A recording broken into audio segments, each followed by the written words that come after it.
आदाब, बांग्लादेश में एक बार फिर खुशामदीद। मौजू आज भी ये होना चाहिए कि पाकिस्तान के हालात इतने कशीदा क्यों हैं, लेकिन ये शायद गैर ज़रूरी मौजू है तो इस पर हम ज़्यादा वक्त नहीं लगाएंगे। लेकिन सर शाम आपने जो विजुअल्स टेलीविज़न के ऊपर देखे लियारी से, वो बहुत तशवीशनाक हैं।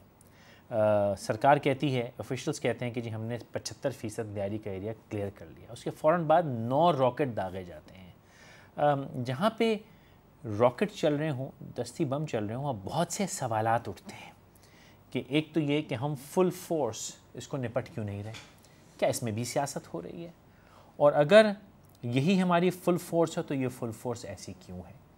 और उसके साथ साथ ये कि अपोजिशन यानी कि जो लियारी के अंदर से फायर पावर का मुजाहरा हो रहा है, वो फायर पावर वहाँ पहुँची कैसे। क्या बोरियों में ले गए थे हैंड ग्रेनेड और रॉकेट लॉन्चर, और इतना एम्यूनेशन, कितना एम्यूनेशन वहाँ पे है। और मैं बंदूकों की बात नहीं कर रहा, मैं गोलियों की बातें कर रहा हूँ। कितनी गोली है उनके पास कि वो इस फरावानी से पिछले 6-7 रोज़ से गोलियाँ चला रहे हैं।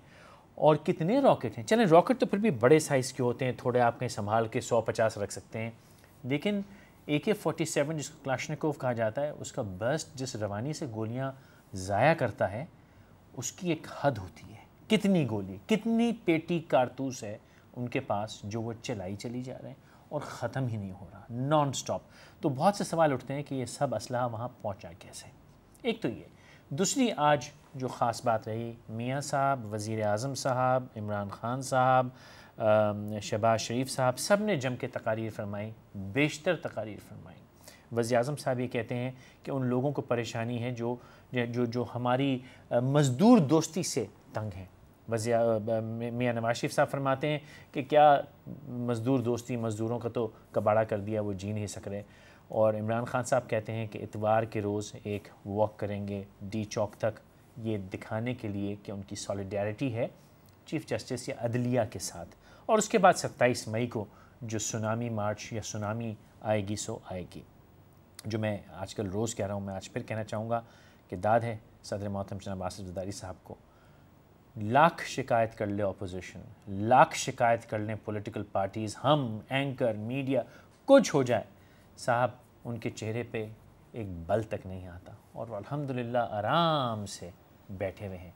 कोई उनको हिला नहीं सकता, बल्कि उनका नामज़द वज़ीर आज़म जिसको कि कोर्ट सज़ा याफ्ता कर दे, उसको भी कोई नहीं हिला सकता। इसे कहते हैं सियासत। और ये सियासत का रंग देख के मुझे ये खुशी ज़रूर है कि हमारे यहाँ पॉलिटिक्स है। उस पॉलिटिक्स में मुल्क का क्या हशर हुआ वो एक अलग डिस्कशन है, उस पर थोड़ी देर में आते हैं। मेरे आज के मेहमान जिनसे सारी बातें करनी है उनका मैं तारफ़ कराते चलूँ। कौसर आमिर साहिबा हैं, Pakistan Peoples Party information secretary Karachi division, बहुत शुक्रिया आपने वक्त निकाला। कौसर साहिबा, यासीन मई साहिबा, Pakistan Tehreek Insaf, thank you very much, आपने वक्त निकाला। टेलीफोन पे तस्नीम सिद्दीकी साहब PMLN से कुछ देर में ज्वाइन करेंगे, लेकिन अभी शरफुद्दीन मेमन साहब जो कि एक्स चीफ़ हैं CPLC के और आजकल एडवाइज़र हैं सिंध गवर्नमेंट के फॉर सिक्योरिटी, वो भी लाइन पर मौजूद। शरफुद्दीन साहब अस्सलाम वालेकुम। वालेकुम अस्सलाम। मेमन साहब अस्सलाम वालेकुम। वालेकुम अस्सलाम जी। मेरी आवाज़ नहीं सुन पा रहे शरफुद्दीन मेमन साहब क्या? मेमन साहब आपको आवाज़ आ रही है मेरी? जी आवाज़ आ रही है, थोड़ी कम आ रही है, आ रही है आवाज़ जी। थोड़ा सा लियारी का अगर आप मुझे समराइज़ कर दें कि वहाँ इस किस्म की फायर पावर जो पुलिस फेस कर रही है वो वहाँ क्यों है, और पुलिस कब तक खामोशी से यूँ अल्लाह भला करे वो डैमेज सस्टेन करती रहेगी?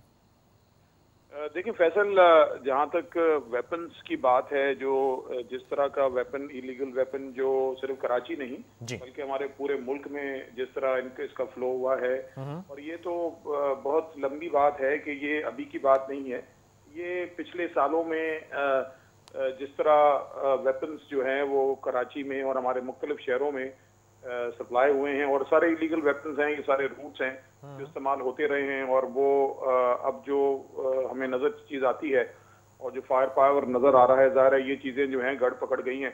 और उसके साथ साथ जो ये शरपसंद अनासर कह लें या जराम पेशा लोग कह लें, अब ज़ाहिर है इन लोगों के पास ये वेपन जो हैं ये मौजूद हैं, और वो जिस तरह आपने खुद जो अपने ओपनिंग स्टेटमेंट्स में कहा कि वो जिस तरह का फायर पावर इस्तेमाल हो रहा है, जो कि रॉकेट लॉन्चर से लेके के राइफल्स और ये जिस तरह का आर्म्स इस्तेमाल हो रहा है, वो पुलिस के पास भी उसका मुकाबला करने के लिए उसका कम है।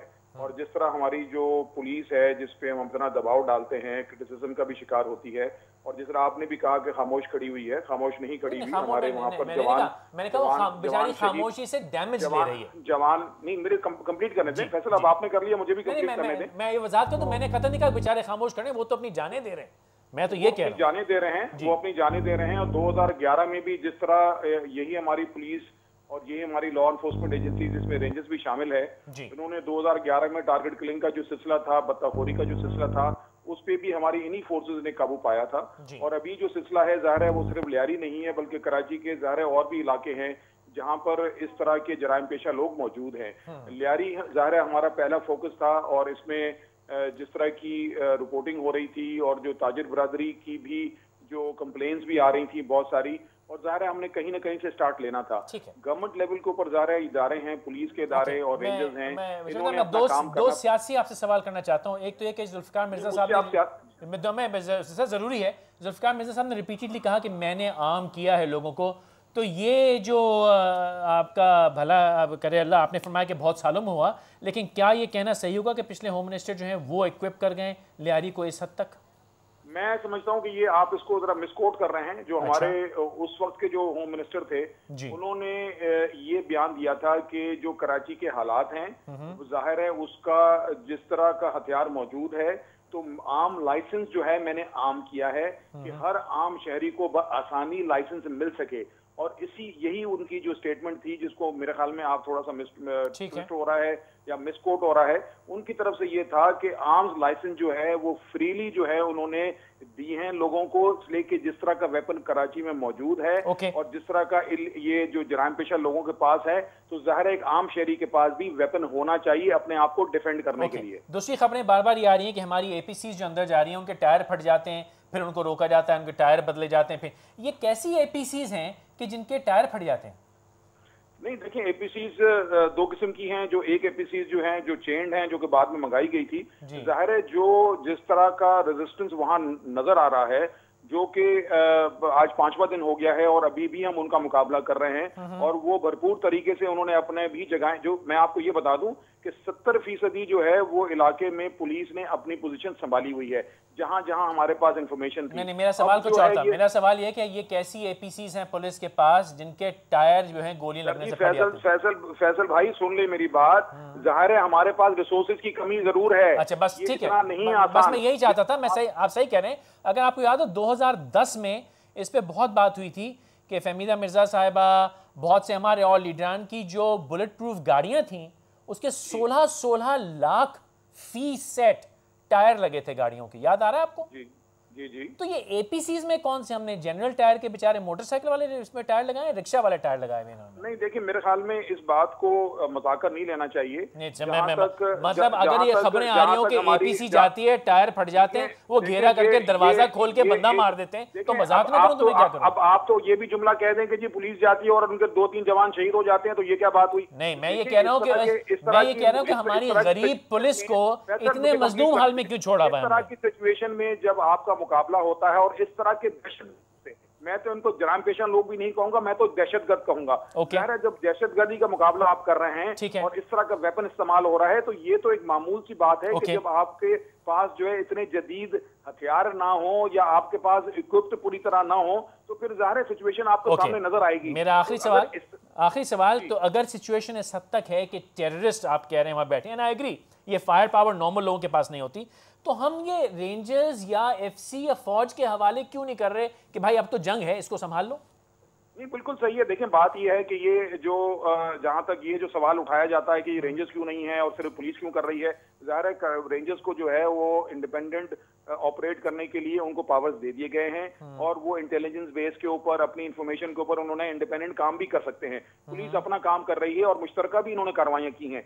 ये वाला ऑपरेशन था, पुलिस ने अपने तौर पे इसको स्टेप लिया था। गिलगित में आधे घंटे में फौज बुला ली थी।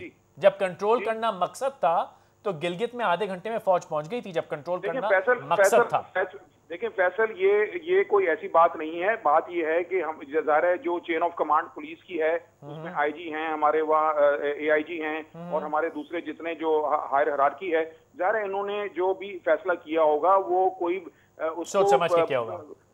नहीं, बिल्कुल जगह मौके के मुनासिबत से किया होगा और कोई उसमें हिकमत अमली डेफिनेटली होगी। और अगर वहां पर जरूरत जो पेश अगर आएगी हमें इस वक्त, वो ज़ाहिर है वो स्टैंड बाय रेंजर्स तो खड़ी हुई है। आप सही तो फरमा, रेंजर्स को लेकर आना, जी आप बिल्कुल सही कह रहे हैं। पुलिस से तो कोई शिकायत है नहीं। मैं तो कह रहा हूँ वो गरीब तो बेचारे सस्टेन कर रहे हैं इंजरी और डैमेज, उनको तो अल्लाह और हिम्मत दे बेचारों को। लेकिन पॉलिटिकल डिसीजन है या इसमें कोई मॉरल डिसीजन है? क्या डिसीजन है कि ये रोज बेचारे सफर कर रहे हैं और इनको बैकअप नहीं दे रहे? देखें, एक ही इसमें एजेंडा है, वो है रेट ऑफ द गवर्नमेंट।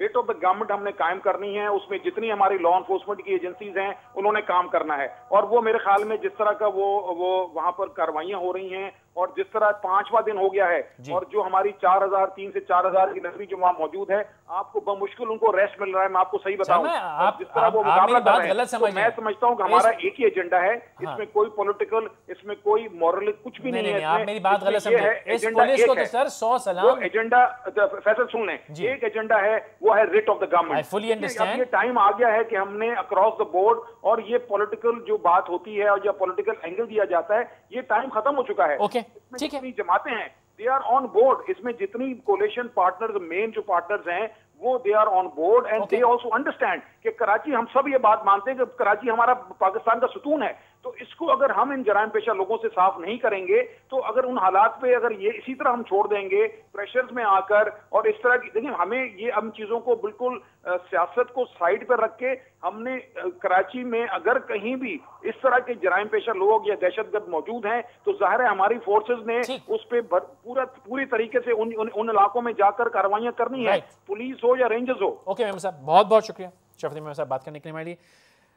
आपको बात समझ में आती है कि हमारी पुलिस बेचारी इल इक्विप्ड, नॉट ट्रेंड, और उसको हमने आगे किया हुआ है और वो ठीक ठाक डैमेज सस्टेन कर रही है। जहाँ तक वो मेरी बात से नाराज़ हो गए, हमने जो बख्तरबंद गाड़ियाँ, पुलिस की रोज़ खबर आ रही है कि जी चेन उतर जाती है उसकी या पहिया फट जाता है, गोली मारते हैं। और जो फवाद साहब को मारा है, पहले टायर फाड़ दिया, पीछे फंस गई, आए दरवाज़ा खोला और उनको शहीद करके चले गए। तो क्यों वो जब 16 लाख के टायर, जिसमें वैसे माशाल्लाह शाह महमूद कुरैशी साहब कभी उस ज़माने में वो मिनिस्टर थे, तो उन्होंने भी 16 लाख के टायर लगवाए। मैं वजाहत करता चलूँ इससे पहले कि आप बंदूकें सारी खोल दें, 16 लाख के टायर उन्होंने भी लगवाए थे। वो 16 लाख रुपए के टायर लगे उनकी गाड़ियों के। ये बेचारे जो शहीद हो रहे हैं, इनको इक्विप क्यों नहीं करती हुकूमत? करनी तो चाहिए, वो तो मुझे ही पता है, आपके ख्याल में? लेकिन जो अभी गवर्नमेंट में वो हैं, वो उन्हें करना चाहिए। साहिबा